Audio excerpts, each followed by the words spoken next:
नमस्कार। Mutual fund channel में आपका बहुत बहुत स्वागत है। बहुत से इन्वेस्टर्स ने मुझसे रिक्वेस्ट किया है कि आप कोई अच्छे डेट फंड्स बताइए, तो मैं अपनी तरफ से आपको रिकमेंड करती हूँ भारत बॉन्ड ETFs। ये रिटायरीज़ के लिए भी अच्छा है और जो नॉर्मल इन्वेस्टर्स हैं उनके लिए भी अच्छा है। अगर आप चाहते हैं कि इस पर मैं डिटेल्ड वीडियो बनाऊं तो आप कमेंट बॉक्स में मुझको बताइएगा, तो मैं इस पर एक डिटेल्ड वीडियो बनाकर आपके सामने प्रस्तुत करूंगी।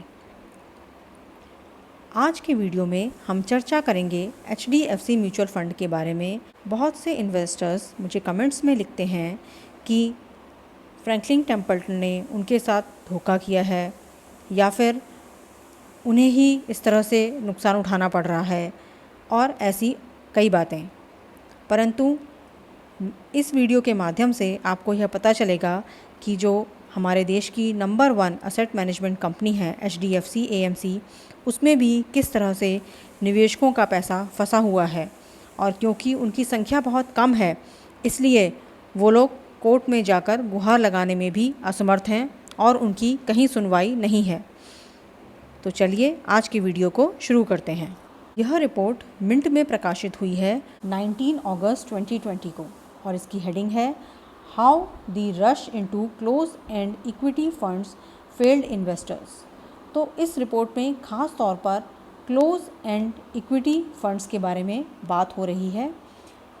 मैं आपकी जानकारी के लिए बता दूं कि क्लोज एंड इक्विटी फंड्स इस तरह के फंड्स होते हैं जो एक लिमिटेड पीरियड के टाइम पर ही सब्सक्रिप्शन के लिए ओपन होते हैं, फॉर एग्जांपल 15 दिन के लिए, और उसके बाद वो क्लोज हो जाते हैं। इट मीन्स उसमें कोई भी इन्वेस्टर नया सब्सक्रिप्शन या नया इन्वेस्टमेंट नहीं कर सकता है, न ही जिन लोगों ने उनमें इन्वेस्टमेंट किया हुआ है वो अपने इन्वेस्टमेंट को उसमें से निकाल सकते हैं। वो बिल्कुल ही क्लोज हो जाता है, यानी ब्लॉक हो जाता है। और एक निर्धारित डेट को जब उसका ड्यूरेशन पूरा होता है तब वह ओपन होता है। ओपन होने का मतलब है कि जितने भी निवेशकों ने उसमें इन्वेस्टमेंट किया हुआ था उनको उनका अमाउंट रिडीम कर दिया जाता है, जो भी उन्हें मैच्योरिटी पर मिलता है। Normally close ended equity funds की जो मैच्योरिटी है वो 3 से 4 साल तक होती है। तो ऐसे निवेशक जो 3 से 4 साल तक अपने पैसे को इन्वेस्ट करना चाहते हैं और उन्हें बीच में उसकी ज़रूरत नहीं पड़ने वाली है, उस तरह के निवेशक इन फंड्स में पैसा इन्वेस्ट करते हैं। तो आइए देखते हैं कि ऐसा क्या हुआ है कि जिन इन्वेस्टर्स ने इन फंड में पैसा इन्वेस्ट किया था उन्हें परेशानी का सामना करना पड़ रहा है। लास्ट मंथ सुब्रास इन्वेस्टमेंट्स, जो मुंबई बेस्ड एक डिस्ट्रीब्यूटर है, उन्होंने कुछ इन्वेस्टर्स के साथ मिलकर सेबी में HDFC AMC के खिलाफ कंप्लेंट करी है। ये कंप्लेंट है HDFC equity opportunities fund series 2 1100 days, a 3-year closed ended scheme launched in July 2017। तो ये स्कीम जो है वो जुलाई 2017 में लॉन्च की गई थी। जैसा कि आपको पता लग रहा है 3 साल की स्कीम है और एक क्लोज एंडेड स्कीम है। तो जुलाई 2017 में अगर ये स्कीम ओपन हुई थी, इसका मतलब जुलाई 2020 में इसकी मैच्योरिटी ड्यू है। सबसे बड़ी जो ख़ास बात इसमें निवेशकों के लिए बताई गई थी वह यह कि ये स्कीम डाउन साइड प्रोटेक्शन के साथ अवेलेबल है, जो कि इसका एक एम्बेडेड स्ट्रक्चर है, यानी उसको डिज़ाइन ही इस तरह किया गया है कि उसमें डाउन साइड प्रोटेक्शन होगा। पर आप पाएंगे कि 3 साल में जो इसका CAGR है वो -5.4% है और एब्सोल्यूट रिटर्न -17% है। तो जो इनका वादा था डाउन साइड प्रोटेक्शन का वो गलत साबित हुआ है। अब आप देखिए, AMC ने इन्वेस्टर्स को बोला है कि वो इस स्कीम को आगे रोल ओवर कर लें या फिर एक्सटेंड कर लें। कितने टाइम के लिए? 18 मंथ्स के लिए। और बहुत सारे क्लाइंट्स जो हैं वो इसके लिए एग्री भी हो गए हैं। लेकिन जो नुकसान है वो ऑलरेडी हो चुका है, और क्योंकि इस स्कीम में डाउन साइड प्रोटेक्शन था जिसका वादा किया गया था, लेकिन इसने बैडली अंडर परफॉर्म किया है।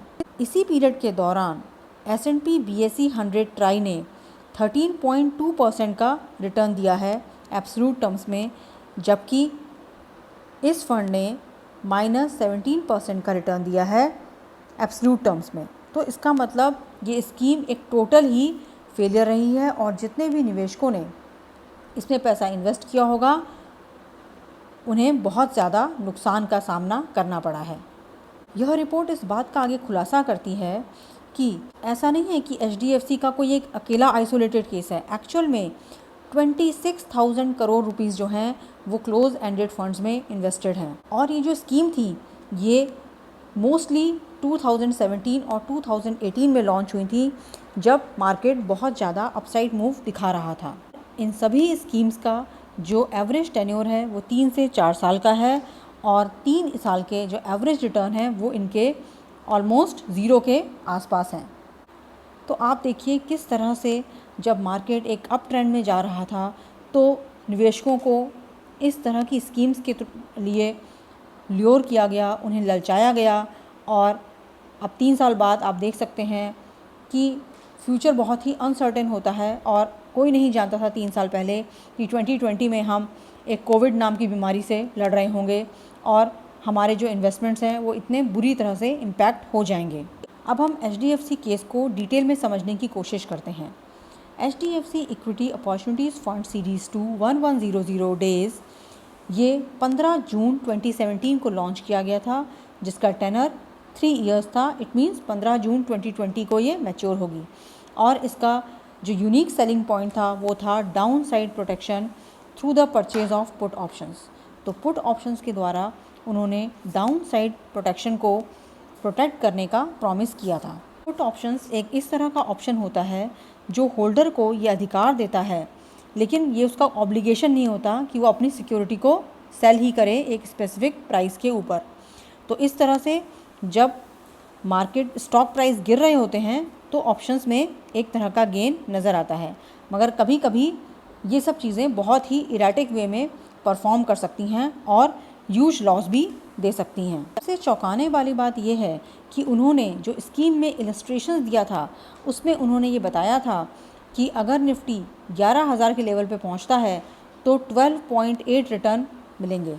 ऑब्वियसली जो इलस्ट्रेशन दिया जाता है उसमें बहुत सारे एजम्पशंस लिए जाते हैं पर जो हकीकत है वो इससे कहीं डरावनी है क्योंकि आज की डेट में इस स्कीम का जो CAGR है वो -5.4% है और एब्सोल्यूट रिटर्न -17% है और अब कंपनी ये कह रही है कि आप इस स्कीम में पैसा निकालने से अच्छा है कि आप इसे रोल ओवर कर लें अगले 1.5 साल के लिए, जबकि भविष्य कोई नहीं जानता और इन्वेस्टर्स या HDFC AMC को ये नहीं पता कि आने वाले 1.5 साल में हमारे साथ किस किस तरह के चैलेंजेस फेस होने वाले हैं, या फिर ये मार्केट शूट अप करके बहुत ऊपर जाने वाला है या फिर यहीं रहने वाला है या कोई चमत्कार होने वाला है। मगर वो इन्वेस्टर्स को इस तरह की सलाह दे रही है कि आप नुकसान में मत निकलो, आप रोल ओवर करा लो।